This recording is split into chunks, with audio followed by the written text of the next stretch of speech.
Hello again, pirates. Sorry that it took a little while for this last video, but Captain Cash wanted to give the last Brigantine build a little breathing room since we're going to refit it and work with it a little bit differently this time.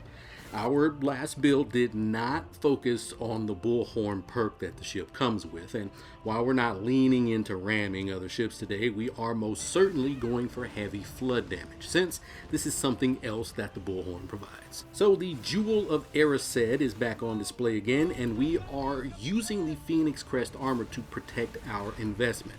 This is the seasonal armor that will increase your brace strength recovery by 100% for each enemy with the taunted status effect that is actively targeting your ship. None of our weapons create or build up any taunt, but any damage we take from enemies while bracing will spread taunt to the attacking enemy.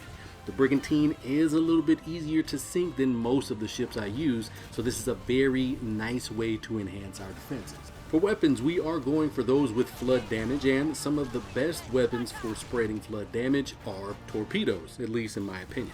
I am a huge fan of the Endless Requiem torpedo launchers because of their ease of use. This will lightly lock on to targets and home in on them as I sail by. This will allow me to spread a nice amount of flood damage from my broadsides while I navigate the speed of the Brigantine in battle. On our bow and stern, I've opted for the 1,000-year monsoon bombards. This will also spread the exact same amount of flood damage as our torpedoes, but it will also have a chance to give our target severe damage in the process, and if the target is flooded, it increases that chance. This works out to be around 1,200 extra damage on top of the 3,320 base damage when I see it work. But as far as I know, I can't see severe damage on enemy NPC ships, so I'm not entirely sure if they are actually getting damage that cannot be healed, aka severe damage. So keep this in mind as you use the build.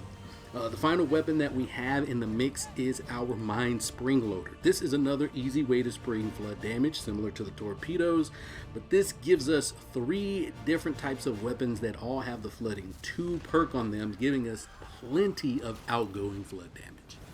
And as always, wrapping up the build will be our furniture. We are using the munitions mixer this time around.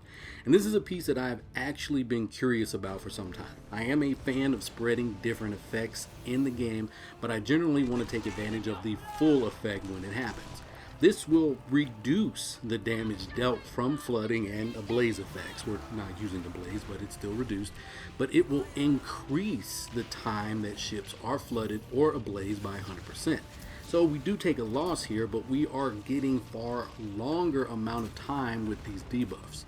To increase things even more though, we are going to add in the density furnace and the lead kettle to increase the duration of the flooded effect even more, and we even get a small increase to the charge rate of the flooded status effect also. Our torpedoes are the main weapon we're using, so we're going to increase their effectiveness with the Huback tuning rack.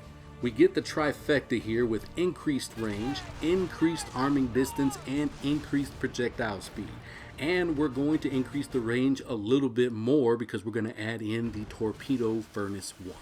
In our last Brigantine build, we used the first mate's ledger, and we're going to use it here again. We get another 3 different perk bonuses. We get increase to our crew ability range, which is nice, but the increase to crew stamina and restoring our severe damage after a crew attack is what we're really using this for. We will be taking a bit of extra damage since ships we brace against can become taunted. This will repair anything that gets through these cracks, making it a very nice experience for us while we're out on the seas. This setup works very, very well because it causes most ships to get flooded almost instantly. That actually caught me off guard. World bosses do have a bit of protection against this, so it will take them a little bit longer to get flooded. But once you do get any ship flooded, you will keep them flooded for far longer than they will be comfortable with.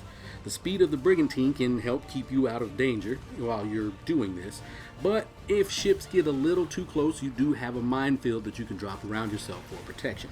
This will hang up any ships that get caught in the mines, which is obviously a bonus, but if you throw the mines in front of a ship, 9 times out of 10, they will turn the ship to keep it from taking damage. This is great because it gives you breathing room in case you need it. Also, these block incoming torpedo fire, which is always helpful in a pinch. But that is it for today. We may have one more build for the season after this one. I believe that we're going to revisit the Sam book for another fiery build. But until then, I have been Captain Cash the Stampede. I will see you out on the seas, Captain.